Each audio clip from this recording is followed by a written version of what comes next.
दोस्तों, मैं सुनीता सिंगल अपने चैनल एस्ट्रोलिंक में आपका हार्दिक स्वागत करती हूँ। दोस्तों, आज हम बात करेंगे आत्मघात योग के बारे में। आत्मघात योग का मतलब है आत्महत्या योग। दोस्तों, आपने देखा होगा कि बहुत से युवक युवतियाँ अपने शरीर को हानि पहुँचा लेते हैं, फांसी लगा लेते हैं या नस काट लेते हैं या फिर सर फोड़ लेते हैं। दोस्तों, बहुत सी ऐसी चीज़ें हैं जो हमारे युवक युवतियाँ अपने शरीर के साथ कर लेते हैं।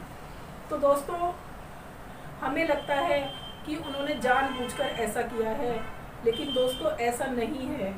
हमारी कुंडली में कुछ इस तरह के योग होते हैं कि जो उन्हें ऐसा करने पर मजबूर कर देते हैं। दोस्तों, आत्मघात योग हमारी कुंडली में कैसे बनता है, आइए हम एक नज़र कुंडली पर डाल लेते हैं। दोस्तों, ये है हमारा लगन भाव। ये जो हमारा लगन है, अगर लगन 0 डिग्री, 1 डिग्री, 2 डिग्री, 28 या 29 डिग्री का हो, ये है पहली शर्त कि अगर हमारा लगन 0 डिग्री, 1 डिग्री, 2 डिग्री, 28 डिग्री या 29 डिग्री का है, तो इसका मतलब है कि हमारा लगन कमज़ोर है। इसके बाद आता है लग्नेश। दोस्तों, जो इस भाव लगन भाव में जो राशि होती है, उसका जो स्वामी होता है वो कहलाता है लग्नेश। मान लीजिए यहाँ पर 2 नंबर की राशि है। 2 नंबर की राशि के स्वामी होते हैं शुक्रदेव।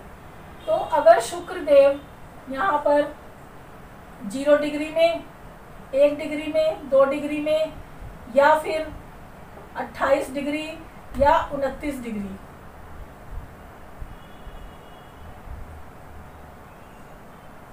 हैं, तो भी हमारा लग्नेश जो है वो भी कमज़ोर हो जाता है।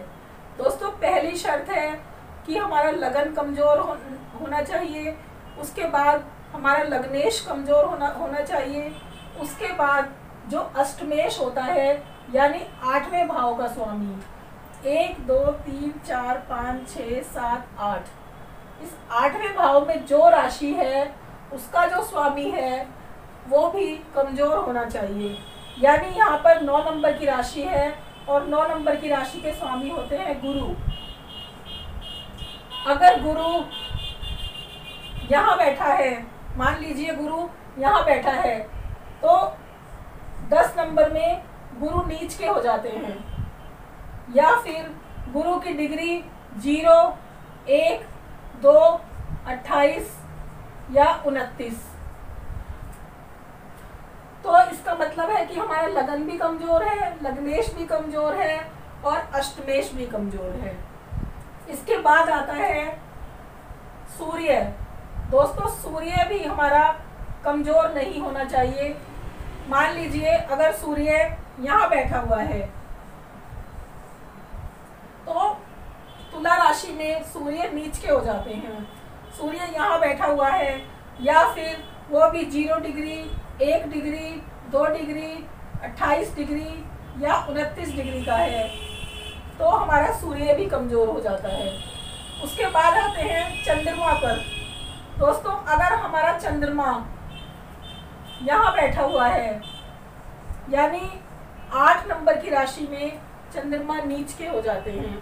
मान लीजिए आपकी कुंडली में चंद्रमा नीच का है या 1 डिग्री, 2 डिग्री, 28 डिग्री या 29 डिग्री का है। दोस्तों, इसका मतलब है कि हमारा लगन कमज़ोर, लग्नेश कमज़ोर, अष्टमेश कमज़ोर, सूर्य कमज़ोर और चंद्रमा कमज़ोर। इसके बाद हमें एक नज़र मंगल पर भी डाल लेनी चाहिए, क्योंकि मंगल भी हमारी जो आयु है उसके लिए बहुत ही कारगर सिद्ध होता है। जैसे कि मंगल अगर यहाँ बैठ जाए, दोस्तों 4 नंबर राशि में मंगल नीच के होते हैं। अगर मंगल 4 नंबर राशि में बैठा हुआ है और इस तरह की स्थिति आपकी कुंडली में बन रही है, या फिर लग्नेश और अष्टमेश ये दोनों द्विस्वभाव राशि में हैं, या फिर लग्नेश स्थिर राशि में, अगर दोनों द्विस्वभाव राशि में हैं तो व्यक्ति की उम्र बहुत कम होती है, या फिर अगर लग्नेश चर राशि में और अष्टमेश द्विस्वभाव राशि में हो तो व्यक्ति की आयु मध्यम होती है, और अगर दोनों ही चर राशि में हो तो व्यक्ति की आयु बहुत कम होती है।